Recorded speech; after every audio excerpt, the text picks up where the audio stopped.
ரகசிய வருகை வசனம் சொல்லுகிறது, பிதா ஒருவரை தவிர வேறு யாருக்கும் அவர் அறிவிக்க மாட்டார்.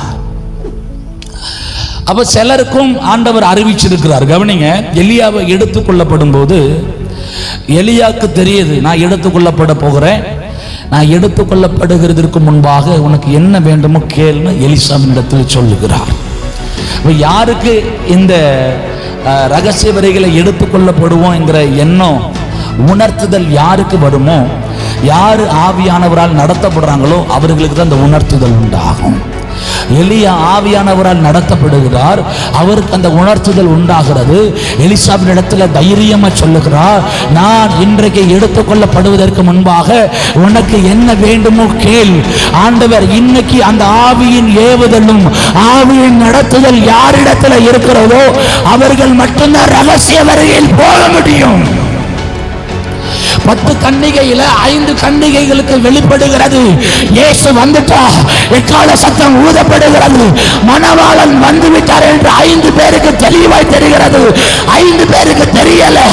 ஆவியின் ஏவுதல் இல்லாம இன்னும் தூங்கிக் கொண்டிருப்பாயானால், இன்னும் அந்த 5 கன்னிகைகளை போல எழும்பாமல் நித்திரை செய்வாயானால் நீ வருகையில் கைவிடப்படுவாய்.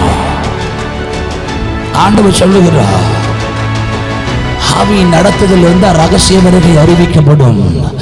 ஆவியின் நடத்துதல் இருந்தா நீங்க எடுத்துக்கொள்ளப்படுகிறது அறிவிக்கப்படும். ஆவியின் ஏவுதல் வந்தா இங்க இயேசு வந்துட்டாரு, அவரை கரத்துல கொண்டு வாருங்க சொல்லி சிமியோனுக்கு அறிவிக்கப்பட்டது போல இயேசு மேகங்கள் மேல வருகிறார் என்கிறதை உங்களுக்கு கர்த்தர் அறிவிக்கக்கூடியவராக இருக்கிறார். அல்லேலூயா.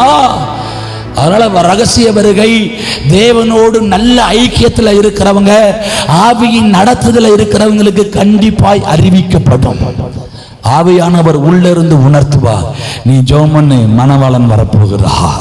விசுவாசிக்கிறீங்களா? ஆமா, நீ ஜெபம் பண்ணு, அவர் வந்து உன்னை எடுத்துக்கொள்ளுவா.